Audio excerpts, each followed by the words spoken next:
अध्यात्म सरोवर पुस्तक में हम कल पढ़े थे पात्रता के संबंधित। कल के पाठ में कल और पीछे जो हम पढ़े हैं उसमें से संक्षिप्त में आप लोग बताएंगे। प्रारंभ में उषा माता जी बताएंगे।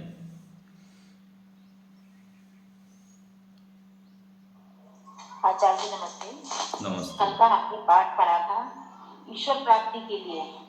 ईश्वर प्राप्ति के लिए आज मनुष्य अपने अपने ज्ञान के अनुसार प्रयत्न कर रहे हैं, लेकिन फिर भी वो बहुत दूर है परमात्मा से, ईश्वर से। क्योंकि प्रयत्न तो कर रहे हैं हम, लेकिन हमें सही ज्ञान नहीं होने के कारण हम उस रास्ते पर नहीं चल पा रहे हैं, इसलिए हमें ईश्वर की प्राप्ति नहीं हो रही है। हम ऋषि मुनियों के अनुसार चलें, उनके आदर्शों के अनुसार चलें, तो निश्चित ही हमारे जीवन में सुख और शांति आएगी और हमें ईश्वर की प्राप्ति भी होगी धीरे धीरे। लेकिन आज हम लौकिक व्यवहार में देखते हैं, मनुष्य धनवान का अनुकरण करता है कि उसने धन बहुत कमा लिया, हम उसके अनुसार चलें तो हम सुखी हो जाएंगे। लेकिन ये लौकिक सुख तो प्राप्त कर सकते हैं, लेकिन आंतरिक सुख प्राप्त नहीं होता है उनको, क्योंकि आंतरिक सुख हम चाहते हैं तो हमें अपने ऋषि मुनियों के अनुसार अपना जीवन बनाना होगा, उनके आदर्शों पर चलना होगा, तभी हमें सुख और शांति प्राप्त हो सकती है। जब अंदर से हमारे अंदर शांति होगी तो हम ईश्वर की तरफ बढ़ेंगे, ईश्वर हमारा फिर पात्र बन जाते हैं, तो ईश्वर हमारा हाथ थाम लेता है और अपने ज्ञान को वो अंदर से हमारे अंदर उड़ेल देता है। धन्यवाद। बहुत अच्छा। अरुण जी। ओम। कल हमने पात्रता के बारे में अध्ययन किया।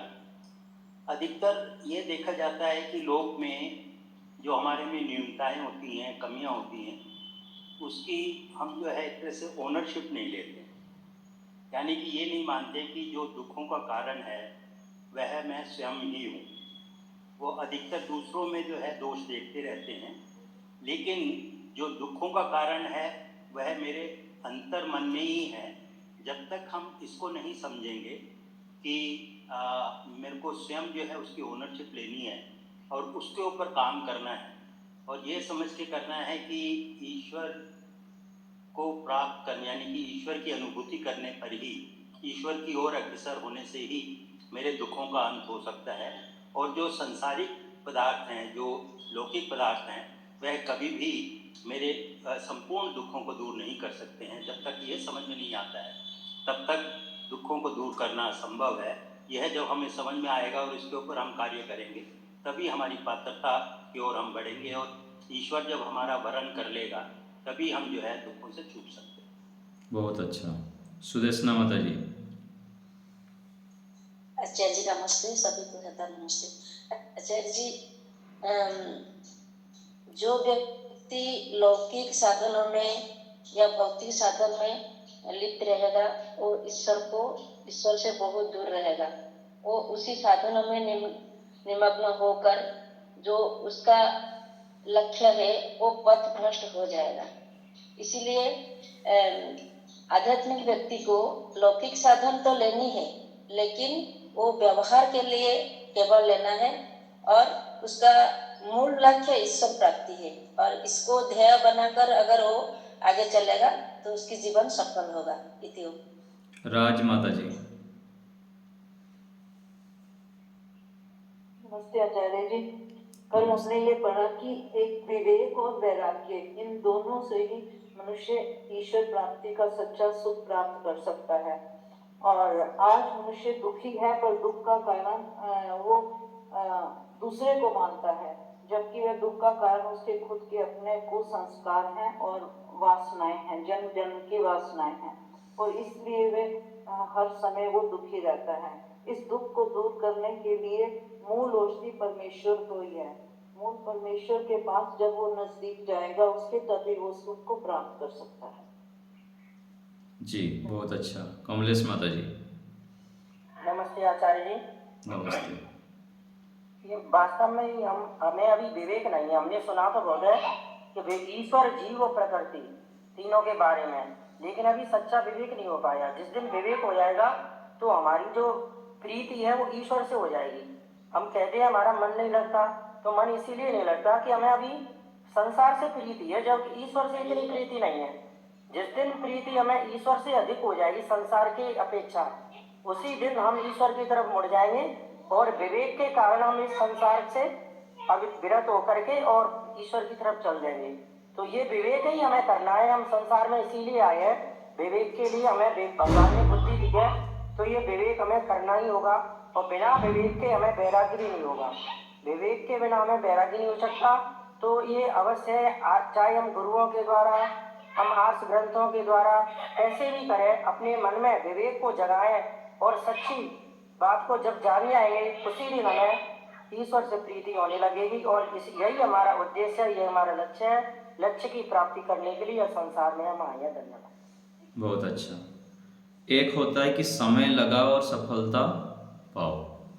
तो जितना हम ईश्वर से संबंधित विषयों को पढ़ेंगे, सुनेंगे, एकांत में ईश्वर के संबंधित विचार करेंगे, ईश्वर की सृष्टि की रचना को देखेंगे, शरीर के अंदर जो हमारी घटनाएं हो रही है, जो भी क्रियाएं हो रही है, उसके साथ ईश्वर को जोड़ेंगे, तो जितना हम समय ईश्वर से संबंधित लगाते हैं, उतना हमारी ईश्वर में प्रीति होती जाएगी और हमको शीघ्र ही विवेक होगा।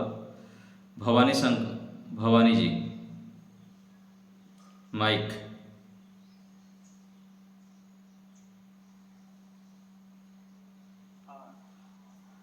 हम लोग मानते हैं, सभी लोग का मानना है कि इस संसार में सुख है और इस सुख के पीछे सब दौड़ते हैं, बल्कि सच्ची आनंद तो ईश्वर के पास है। इसलिए हमको मानना है कि ईश्वर में ही सच्ची आनंद है और इस संसार में हम दुखी है, भयभीत है और चंचल रहता है। हमें साधना करके दृढ़ निश्चित करना है कि इस संसार में, इस भौतिक जगत में कोई सुख नहीं है, परम सुख तो ईश्वर से प्राप्त होगा। सो ये मानकर मुनि ऋषियों की दिए गए उपदेश को मानकर और स्वाध्याय करके और उपासना करके, अष्टांग योग का पालन करके ईश्वर से जुड़ना है, तो हमें सच्ची आनंद मिलेगा। हाँ, तो ये एक बात आई थी कि मैं दुखी हूँ, मैं भयभीत हूँ, मैं चंचल हूँ। पहले अपना स्वीकार करनी है, तब क्या होगा, हमारी तड़प होगी कि हाँ, मुझको ये दुख को हटाना है, जो भयभीत रहता हूँ उसको भी हटाना है, और जो मैं चंचलता से युक्त हो जाता हूँ, मौन, गंभीर, एकाग्र नहीं हो पाता हूँ, इसके मूल में चंचलता है, इसको स्वीकार करनी है, तो फिर हटा सकते हैं। रुक्मणी बहन जी।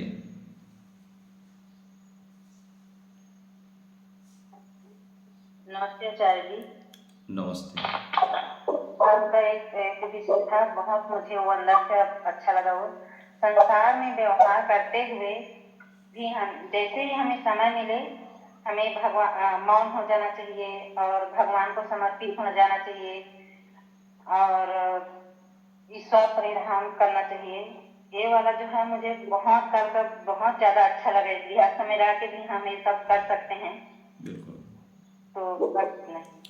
तो ये बात सबके लिए है, हमारे लिए भी है। तो जब भी समय मिले हमको उसमें एकांत में चले जाना है, मौन हो जाना है, ईश्वर का चिंतन करना है। ये बहुत ही तो सभी लोग हम कर सकते हैं। जितना हम एकांत होंगे, मौन होंगे, उतना हमको लाभ होगा। हम वाणी से जितना बोलते हैं उतना हम दुखी होते हैं और मिथ्या बोल देते हैं और बिना प्रसंग के बोल देते हैं, अनावश्यक बोलते हैं, आदि आदि कितने सारे दोष वाणी से हम कर लेते हैं। तो जितना हम मौन रहेंगे उतना इन सब दोषों से भी बचेंगे और आंतरिक जगत में हम प्रवेश कर पाएंगे। सरोज गुप्ता जी। नमो नमः आचार्य जी। नमस्ते।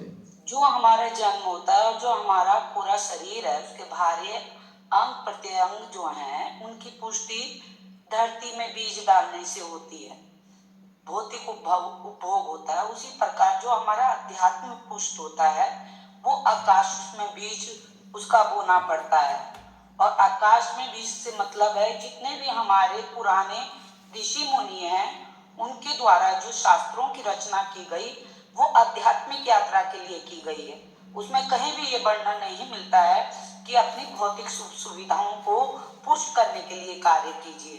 उन शास्त्रों में उन सब चीजों का विश्लेषण किया गया है जिससे आप आध्यात्मिक यात्रा पुष्ट करिए, क्योंकि हमारा जन्म ही आध्यात्मिक यात्रा को पुष्ट करने के लिए और उस पर ब्रह्म परमात्मा से जिसका हम अभिन्न अंग है फिर से उसी में समा जाने के लिए हुआ है। तो जो भौतिकता है इससे पृथकता आती है, ये विरक्ति आती है केवल ज्ञान विवेक से, और ज्ञान विवेक आने से स्वमेव भी विरक्ति आ जाती है, और विरक्ति जैसे ही विरक्ति आएगी वैसे ही हमारा आध्यात्मिक यात्रा शुरू हो जाएगी। नमो नमः गुरु जी। बहुत अच्छा। पढ़ना पढ़ाना और सुनना सुनाना, ये क्या है? आर्यों का परम धर्म है। तो आप लोग जो 2 मिनट बोलते हैं ये भी बहुत लाभदायक है, ठीक है। यहाँ बोलेंगे, फिर आपकी परिचितों में भी बोलेंगे, कहीं भी प्रसंग आएगा वहाँ भी बोलने का हमारा अभ्यास होगा। तो इसीलिए आप अच्छा है चाहे 2 मिनट भी बोलते हैं, बहुत अच्छे रूप से आप बोल पाते हैं, सभी धन्यवाद के पात्र हैं। तो आज सबका हो गया, और कोई बोलने की इच्छुक है? हर्ष माता जी बोलिए, फिर हम आगे बढ़ेंगे। हाँ जी, मुझे तो इतना पता चला जैसे एक विद्यार्थी अध्यापक के नियमों का पालन करता है या उनके अनुसार चलता है, उनके आज्ञा का पालन करता है, तो अध्यापक से बहुत कुछ प्राप्त कर लेता है, तो वो पात्र बन जाता है। ऐसे ही हम अगर ईश्वरीय नियमों का पालन करेंगे और ईश्वर के बताए हुए नियम अनुसार चलेंगे, कर्तव्य पालन करेंगे, तो हम ईश्वर के पात्र बन जाएंगे, ईश्वर से सुख शांति लेने के। बहुत अच्छा, ठीक है। चलिए श्रीश जी बोलिए संक्षेप में। श्रीश जी। जी अच्छा।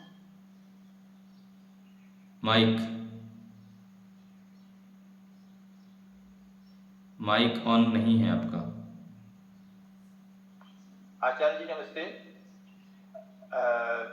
मनुष्यों में अपनी पात्रता बढ़ाने के लिए जरूरी ये है कि उनमें विवेक का, विनय का और गुरु के प्रति सम्मान, अच्छे ग्रंथों का अध्ययन और सत्संगत करना, इसके द्वारा हम अपने अंदर पात्रता बढ़ा सकते हैं। नमस्कार। नीलम बहन जी। जी, हमने बस यही सीखा है कि हम विद्यार्जन करते हैं और विनय से पात्र बनते हैं। पात्र जब बनते हैं तो ईश्वर शुद्ध पात्र में ही धन देते हैं और व्यक्ति इस धन को प्राप्त करके धार्मिक कार्य करता है। धार्मिक कार्य करने से सुख की प्राप्ति होती है। यदि धन को हम धर्म कार्य में लगाते हैं तो हमें सुख की प्राप्ति होती है। और दूसरा, हमें अपनी तुलना ऋषियों की समान करनी है। हम अपनी अज्ञानता के कारण ही दुखी रहते हैं, इसलिए अपनी अज्ञानता को समाप्त करना है, अविद्या को समाप्त करना है, विद्या को बढ़ाना है। और जो ईश्वर की ओर आगे बढ़ना चाहते हैं वह धर्म और काम का त्याग कर दें और विवेक आदि के द्वारा ईश्वर में प्रीति लगाएं, उनसे ध्यान मनन चिंतन करें, योगाभ्यास करें, और तो परमात्मा भी प्रसन्न होंगे। और हमें सारे दिन चिंतन मनन करना चाहिए, नहीं कि एक समय के लिए नहीं। तो अपनी तुलना हमको ऋषियों के साथ करनी चाहिए। ये एक विषय कल हम चर्चा किए थे कि हमारी तुलना किसके साथ करनी चाहिए? ऋषियों के साथ। सामान्य लोगों के साथ तुलना करेंगे तो काम नहीं चलेगा। हमारे अंदर गुण तो है लेकिन जितना है वो इतना अधिक भी नहीं है। ऋषियों के साथ तुलना करेंगे तो पता लगेगा कि हम तो बहुत कम है हमारे अंदर, और भी बढ़ाना है। चलिए पृष्ठ संख्या 40, माइक सभी म्यूट करिए।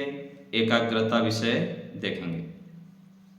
न अविरतो दुश्चरितात् न अशांतो न असमाहितः न अशांत मनसो वापि प्रज्ञानेन ऐनम आपनुयात्। ये कठोपनिषद का श्लोक है। जब तक मनुष्य दुष्ट कर्मों से अलग होकर अपने मन को शांत और आत्मा को पुरुषार्थी नहीं करता तथा भीतर के व्यवहारों को शुद्ध नहीं करता, तब तक कितना ही पढ़े व सुने उसको परमेश्वर की प्राप्ति कभी भी नहीं हो सकती।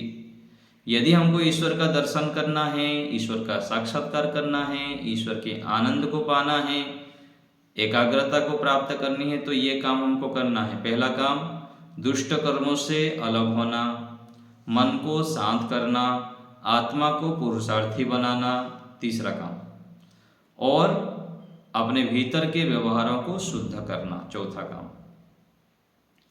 ये करने पर हम स्वतः ही परमात्मा के आनंद को प्राप्त कर सकते हैं। ध्यान में बैठेंगे तो आनंद मिलेगा, ईश्वर से जुड़ पाएंगे।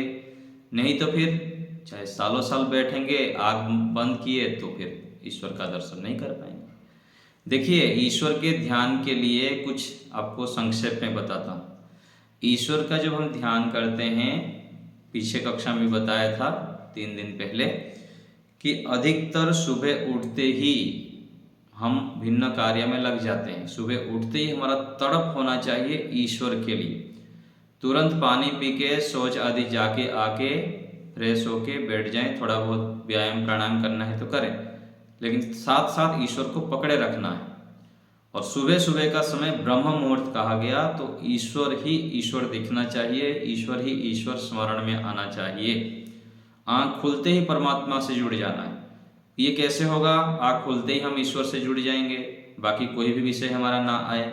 उसके लिए रात को सोने से पहले कम से कम 15 मिनट से लेकर आधा घंटा तक ओम का जप करें, गायत्री मंत्र का जप करें, रात्रिकालीन मंत्र का पाठ करके ओम का जप करते हुए सो जाए, गायत्री मंत्र का जप करते करते सो जाए, तो सुबह उठते ही हम ईश्वर से जुड़ जाएंगे। और प्रयास करें सुबह का समय 8 बजे तक, 9 बजे तक यदि हो सके तो मोबाइल से दूर रहें और बाह्य व्यवहारों से दूर रहें और मौन रह के ईश्वर का चिंतन करते रहें।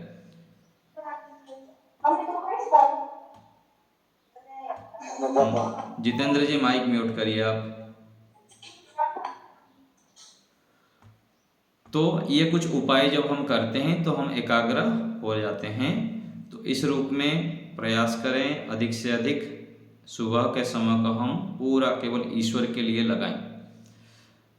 तो ये हो गया। आगे, एकाग्रता आध्यात्म जगत की एक ऐसी अमूल्य धरोहर है कि जिससे रहित व्यक्ति नाम मात्र का ही आध्यात्मिक रह जाता है। यदि एकाग्रता नहीं है तो आध्यात्मिक क्या कहेंगे, केवल नाम मात्र हो जाएगा। जैसे कि लोक में कोई यतीम, दीनहीन, कंगाल, यतीम अर्थात क्या बोलेंगे, ऐसे ही कमजोर व्यक्ति, दीनहीन व्यक्ति, कंगाल व्यक्ति, इसी को ही खोल दिए। तृष्णाओं की आंधी में दर दर ठोकरे खाता हुआ, याचना तरंगों से प्रताड़ित, असहाय, जर्जर, निस्तेज, अस्थि पंजर मात्र असक्त होकर अन्न के एक एक कण, जल की एक एक बूंद के लिए तरस तरस कर जीवन की अंतिम घड़ियां गिनता हुआ अपने आप को मृत्यु सागर में डुबो लेता है। जैसे लोक में होता है, जरा जीर्ण हो जाते हैं, भीख मांगते रहते हैं और बहुत कष्ट सहते हैं, उसी प्रकार आध्यात्म जगत में भी एकाग्रता संपदाहीन जन अज्ञान के बवंडर में चंचलता की थपेड़ों से रक्त रंजित होता हुआ, निराश, असक्त, विक्षुब्ध होकर तत्वज्ञान रसास्वादन हेतु ज्ञान की एक एक बूंद के लिए लालायित रहते हुए अनर्थों के घनघोर अंधकार में अपने जीवन लीला को अवसान कर लेता है। यदि आध्यात्मिक मार्ग पर हम चल रहे हैं, ध्यान में बैठ जाते हैं, यज्ञ करते हैं, अच्छे अच्छे कार्य कर रहे हैं, लेकिन ये एकाग्रता नहीं है तो व्यक्ति को अंदर से तो दुख होता है। तो एकाग्रता बहुत बड़ी संपत्ति है आध्यात्म मार्ग में। और पूरा जो हमारा योग दर्शन है उसके मूल में क्या है, चित्तवृत्ति निरोधी तो है। तो हमको एकाग्रता को प्राप्त करना है, एकाग्रता की उपलब्धि हासिल करनी। और इसके लिए ऊपर बता दिए, पहले जो पंक्ति में आया ना चरितो दुश्चरिता, दुष्कर्मों से हटना, मन को शांत करना, आत्मा को पुरुषार्थ करना। तो ये मन जो शांत होगा कैसे होगा, पुरुषार्थी जब हम बनेंगे, आलस्य प्रमाद से रहित होंगे, दुष्ट कर्मों से पृथक होंगे, भीतर की व्यवहार को दूर करेंगे। बाहर तो बढ़िया हम ध्यान साधना सब कर रहे हैं, लेकिन अंदर पूरा कूट कूट के द्वेष भाव भरा हुआ, इसका दोष देखते हैं, उसका देश देखते हैं, उसको थोड़ी थोड़ी बात में गुस्सा कर लेते हैं। तो ये अंदर की व्यवहार को हमको शुद्ध करना होगा, दूसरे के गुणों को देखना होगा। तो ऐसे हमको प्रयास करनी है। आध्यात्मिक तथा लौकिक सभी कार्यों में एकाग्रता की अपेक्षा होती है।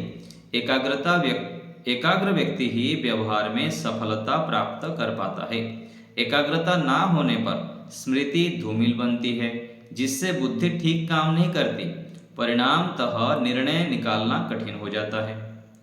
निर्णय किए बिना व्यवहार सिद्ध नहीं हो सकता। आध्यात्मिकों का तो एकाग्रता से अत्यधिक संबंध है। आध्यात्मिक व्यक्ति के लिए कितना आवश्यक है देखिए। एकाग्र चित्त ही वस्तु के यथार्थ स्वरूप को जान पाता है। अच्छे संस्कारों के बनाने में एकाग्रता ही आधारशिला है। तो एकाग्र नहीं होंगे तो कहाँ ईश्वर के स्वरूप को हम जान पाएंगे, कहाँ हम अपने अपने शरीर से पृथक में आत्मा बोल के जान पाएंगे, ना संसार की विषय भोगों को ठीक ठीक जान पाएंगे।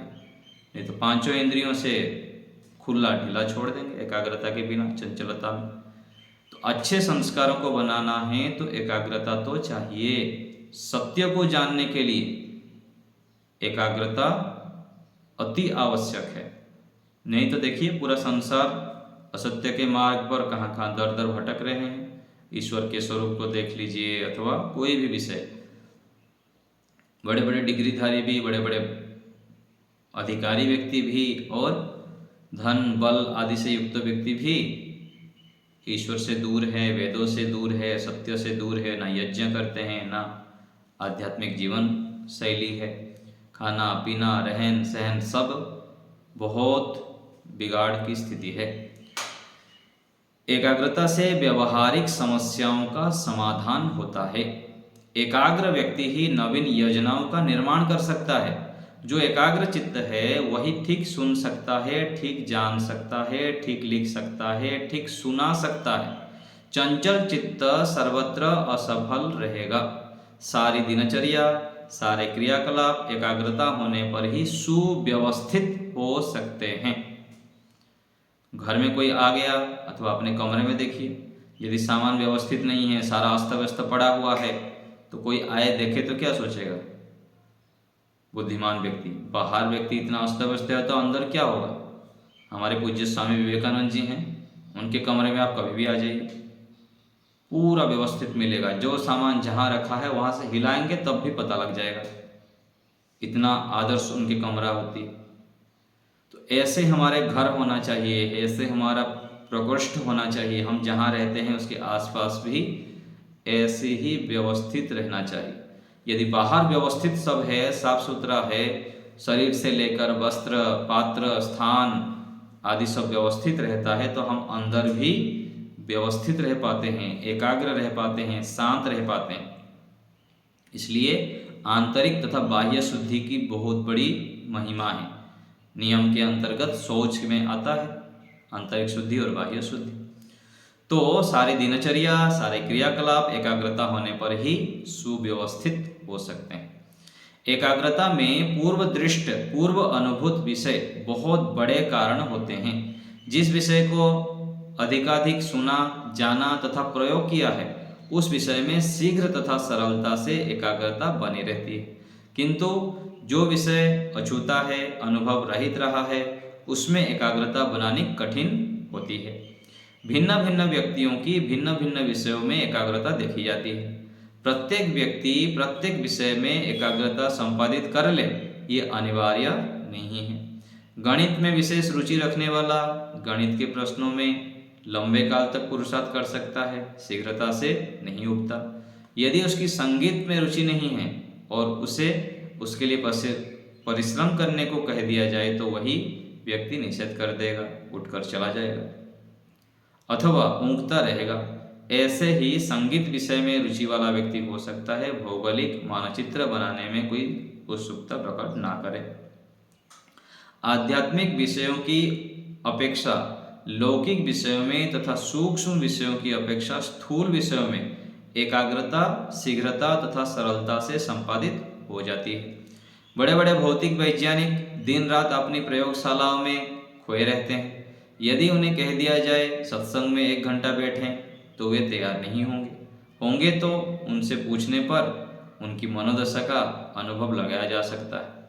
सर्कस में विचित्र दुस्साध्य कौशल दिखाने वाले अत्यधिक सतर्कतापूर्वक अपना कौशल दिखा पाते हैं, परंतु उन्हें कहा जाए कि तुम सुनसान स्थान पर घंटे भर चुपचाप बैठे रहो, तो वे वहाँ जाने को तैयार भी नहीं होंगे।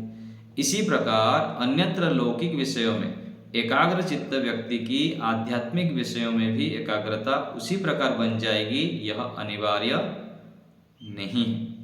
लौकिक क्षेत्र में बड़े बड़े उपलब्धि है, बड़े बड़े प्रतिष्ठा है, सब है, लेकिन आध्यात्मिक क्षेत्र में रुचि हो जाए ये अनिवार्य नहीं है।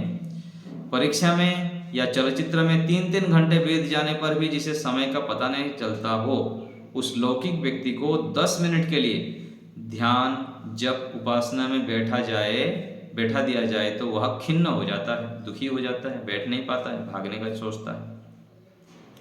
इसके विपरीत आध्यात्मिक विषयों तथा सूक्ष्म विषयों में एकाग्रता रखने वाला व्यक्ति यदि चाहे तो लौकिक तथा स्थूल विषयों में सरलता से एकाग्रचित्त होकर स्थिर रह सकता है।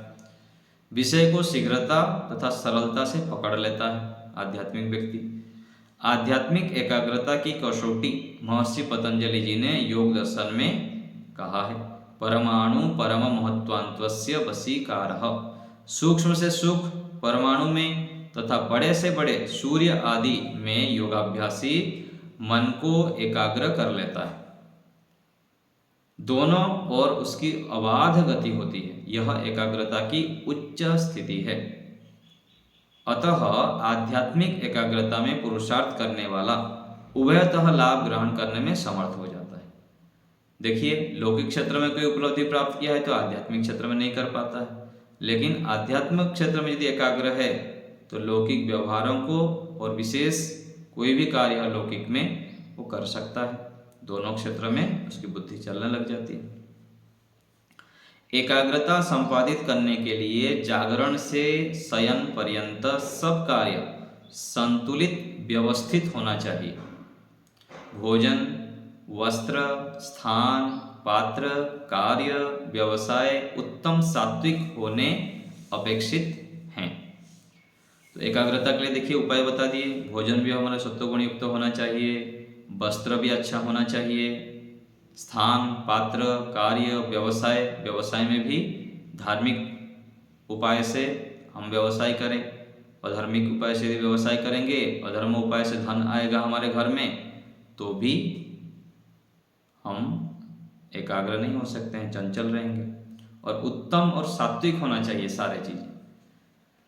अध्ययन, जलवायु, आत्मविश्वास, ईश्वर प्रेम आदि इसके मुख्य घटक हैं।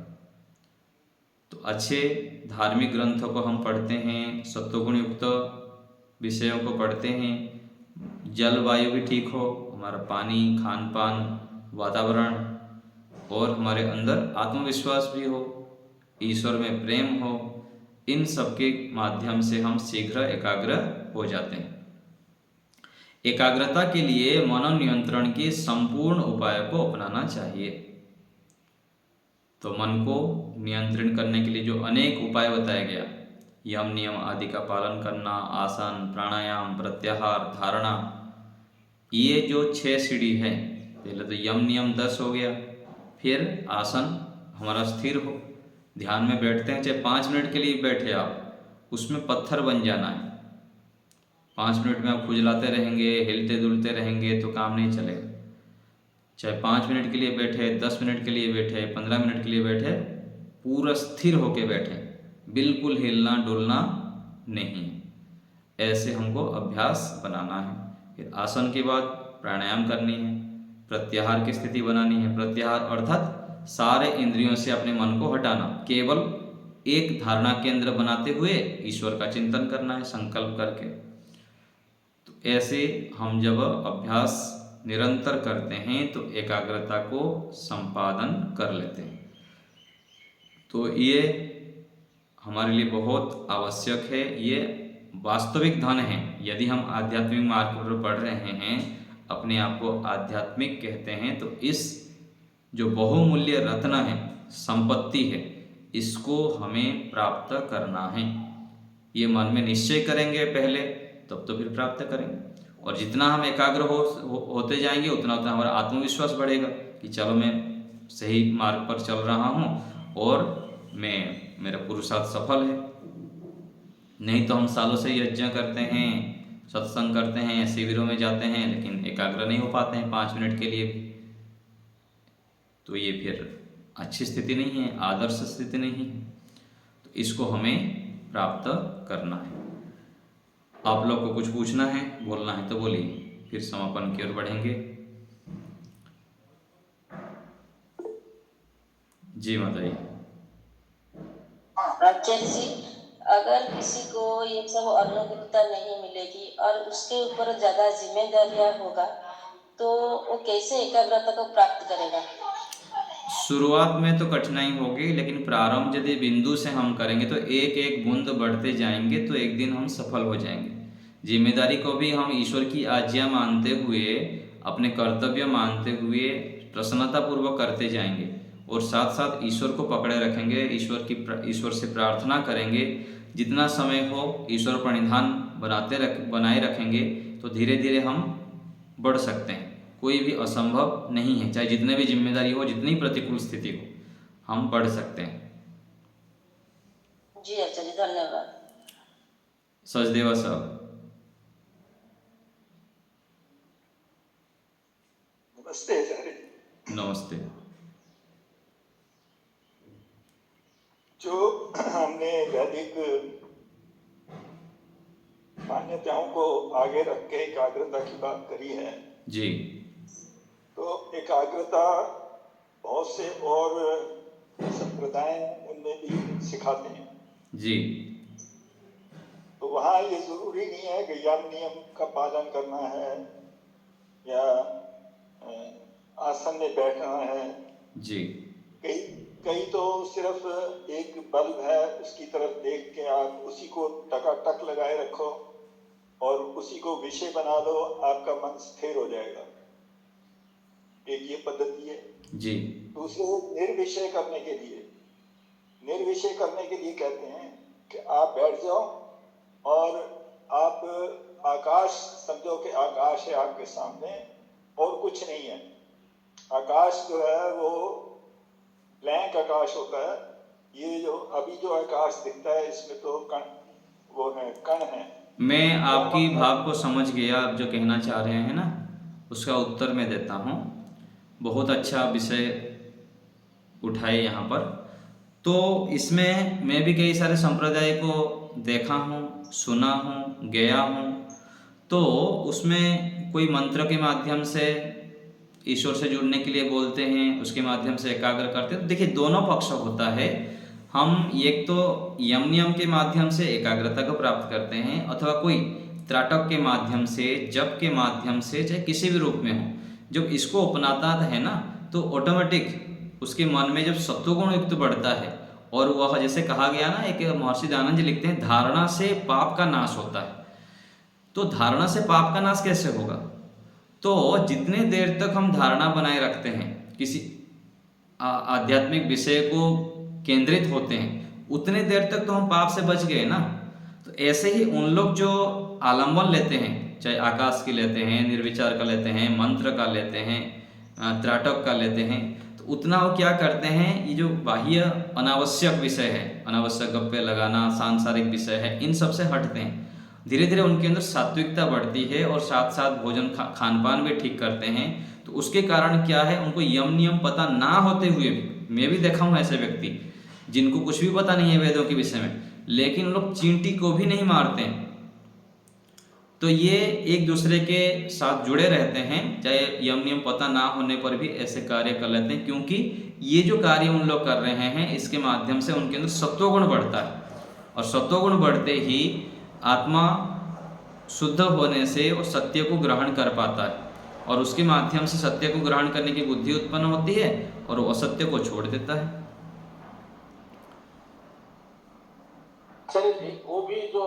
एक मिनट आप रुकिए, एक मिनट रुकिए संतोष जी। सचदेवा साहब बोलिए। जब तक मेरा, हाँ बोलिए सचदेवा साहब, बोलिए आप बोलिए।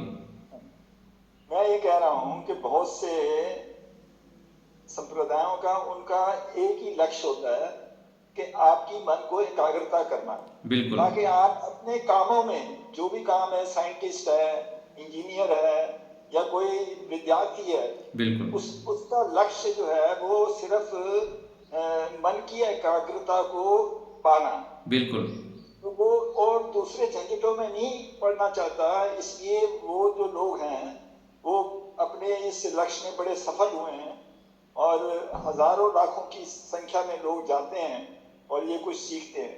ठीक है, क्योंकि लक्ष्य जो है, मेन लक्ष्य है मन एकाग्र, की एकाग्रता। बिल्कुल अब इसको अचीव करना है, ईश्वर को भूल जाओ, बाकी सब भूल जाओ, तुम मन की जी। एकाग्रता करो तो आपकी एफिशिएंसी बढ़ जाएगी। समझ गया, मैं समझ ऐसा गया जो है उनका लक्ष्य होता है, जी। हमारा लक्ष्य जो डिफरेंट है। हाँ ठीक है, आप सही बता रहे हैं, उन लोग करते भी हैं, लेकिन देखिए हम भी समझते हैं ना, बाकी हम भी समझते, चलो ठीक है एक काल तक उन लोग ये कर लेंगे, लेकिन उनका व्यवहार देखिए ना, उसके आगे क्या करते हैं। यदि ईश्वर को छोड़ दिया जाए, मूल अपने स्वरूप को ना जाए, तो एक सीमा तक उन लोग एक स्थिति तक पहुंचते हैं। उतना तो हमारे लिए पर्याप्त नहीं है ना। ठीक है उन लोग 50 तक पहुंच जाएंगे, 60 तक पहुंचेंगे, 60 तक पहुंचना हमारे जीवन का लक्ष्य तो नहीं है। हमारा लक्ष्य तो 100 तक जाना है। तो 100 तक, यदि हमको 100 तक रास्ता पता नहीं है तो कैसे जाएंगे। इसीलिए हमको वैदिक मार्ग को अपनाना पड़ता है, उतना पर्याप्त नहीं है। और जिसको 60 तक पहुंचना है, बस एकाग्रता तक ही जाके रुक जाना है, तो फिर जाइए। और मान लीजिए हमको 100 तक पहुंचना है, तो फिर वैदिक मार्ग से अलावा और कुछ हमको दिखता नहीं। यही कारण है कि हम बहुत से लोगों तक हमारी पहुंच नहीं है, क्योंकि हमारा नहीं, बहुत बहुत से लोग तक जो हमारे पहुंच नहीं हो पा रही है, उसके पास है, उसका कारण है कि हम पाखंड नहीं करते हैं, हम लोगों को गुमराह नहीं कर रहे हैं। हम भी यहाँ पर मान लीजिए हम दर्शन योग धाम हैं, यहाँ एक मंदिर खोल देंगे और यहाँ झाड़ फूंक शुरू कर देंगे और थोड़ा सा चमत्कार कुछ करने लग जाएंगे, तो यहाँ लाखों की भीड़ लग जाएंगे। लेकिन हम करना नहीं चाहते हैं। लोगों को जब सत्य चीज़ देना चाहेंगे, ठीक है, ये भी एक हेतु देना भी ठीक नहीं है, हमको भी उपाय अपनाना चाहिए, अपने योग्यता को बढ़ानी चाहिए, और सत्य उपाय से भी हम कर सकते हैं। लेकिन कहीं ना कहीं हमारे पुरुषार्थ की कमी, अपना दोष पहले स्वीकार करना चाहिए। बाकी समाज में जिस प्रकार से चल रहा है, उस प्रकार से थोड़ा बहुत यदि करते हैं तो फिर लोग अधिक आ जाते हैं। और बाकी जो हम पहुंच नहीं पा रहे हैं, जिस मात्रा में उन लोग पहुंचते हैं, उसमें हमारी ही कमी है, इसको स्वीकार करना चाहिए। मैं ऐसा सोचता हूँ कि दो प्रकार के हमारे लक्ष्य होने चाहिए। एक लक्ष्य सिर्फ एकाग्रता के लिए, जैसे दूसरों ने रखा हुआ है, उसके लिए अलग एक शिविर हो, जो स्कूलों में जाके किए जाएं, कॉलेजेस में किए जाएं, और वो लोग तो इवन ऑफिस में जब हाफ डे होता है, छुट्टी होती है बीच में लंच की, वहाँ भी करते हैं। बिल्कुल, तो इस प्रकार हमें भी करना चाहिए, खाली एकाग्रता वाले भी शिविर लगाने चाहिए। बिल्कुल सही बात है, बिल्कुल सही कह रहे हैं आप। तो हम अभी बच्चों का लगाए थे गुजराती विद्यार्थियों के लिए, जो कुछ समय पहले, कि हम तो ये सब ईश्वर विषय तो अधिक लिए नहीं थे, सफलता को लेकर किए थे, है ना। तो अलग अलग उपाय से हमको करना चाहिए। सही बोल रहे हैं आप, बिल्कुल ठीक है। तो आगे अरुण जी बताइए, कुछ कह रहे हैं आप। हाँ आचार्य जी, अभी आपने पढ़ा ना, आध्यात्मिक एकाग्रता में पुरुषार्थ करने वाला उभयतः लाभ ग्रहण करने में समर्थ होता है। तो इसका उभयतः का उभयतः अर्थात दोनों ओर, आध्यात्मिक क्षेत्र में भी लाभ कर लेता है और लौकिक क्षेत्र में भी कर लेता है, ये दोनों ओर। जी ठीक है। सुशील जी। आचार्य जी, मैं थोड़ा देर से जुड़ पाया था, तो उपस्थिति के लिए बोल रहा हूँ, बाकी अभी कोई शंका नहीं। ठीक है। अनुपमा जी। नमस्ते आचार्य जी। नमस्ते मैं जी। थोड़ा लेट हुई, पर मेरे 2 प्रश्न हैं। पहला ये कि जब कार्य क्षेत्र में होते हैं तो शीघ्रता आ जाती है, ये भी करना वो भी करना, तो ऐसे में सजगता हम खो देते हैं, उसका क्या उपाय है? बस पहले हमको पता लग रहा है कि मैं चंचल हो जा रहा हूँ, ये बड़ी उपलब्धि है। पहले पता लग गया तो फिर हम सावधान होंगे, सतर्क रहेंगे कि मैं चंचल हो रहा हूँ, और उसके लिए फिर हम संकल्प करेंगे। संकल्प करना है, ईश्वर से सहायता मांगनी है, और ऐसे बार बार हम संकल्प करेंगे, बार बार जागरूक होंगे, तो 100 बार गिनने के बाद 101 समय में हम फिर स्थिर हो सकते हैं। जितना इतना हम अपना आध्यात्मिक सामर्थ्य को बढ़ा लेते हैं, तो व्यवहार में जो हमारी त्रुटियां होती है, और वो त्रुटियां जो है 1-2 बार तो है नहीं, मान लीजिए हम त्रुटियां 10 बार कर रहे हैं और हम सोचेंगे कि 10 बार जो त्रुटियां हैं हम 1 बार 2 बार संकल्प लेने से हो जाएगा, ऐसे नहीं होगा। 10 बार त्रुटियों को रोकने के लिए हमको 20 बार, 50 बार, 100 बार संकल्प करनी पड़ेगी, उसकी प्रतिपक्ष भावना उठानी पड़ेगी, तब फिर हम इस चंचलता को हटा सकते हैं। अच्छा, और आचार्य जी वैसे कितने घंटे कार्य करना चाहिए आपको? जैसे मेरा तो कार्य करने का सामर्थ्य तो 16 घंटा करनी चाहिए, यदि उस प्रकार से कोई सामर्थ्यशाली व्यक्ति हो, ठीक है ना। और बाकी सामान्य स्थिति में 8 से 10 घंटा कार्य करनी चाहिए आध्यात्मिक व्यक्ति के लिए। 8 से 10 घंटा, अधिकतर 12 घंटा भी कर सकते हैं आप, है ना। और 12 घंटा के अलावा जो 12 घंटा है उसमें 6 से 7 घंटा सोना और दिनचर्या के लिए 1 घंटा, और बाकी कम से कम 2 घंटा से लेकर 4 घंटे तक। यदि हम वास्तविक रूप से धार्मिक बनना चाहते हैं, आध्यात्मिक बनना चाहते हैं, ईश्वर की ओर बढ़ना चाहते हैं, तो कम से कम 2 घंटा अपने लिए लगाना चाहिए, कम से कम। और अधिक से अधिक 4 घंटा, 5 घंटा, 6 घंटा, जितना बढ़ाना चाहे उतनी अच्छा है। ठीक है आचार्य जी, ठीक है, बहुत बहुत धन्यवाद। गायत्री माता जी।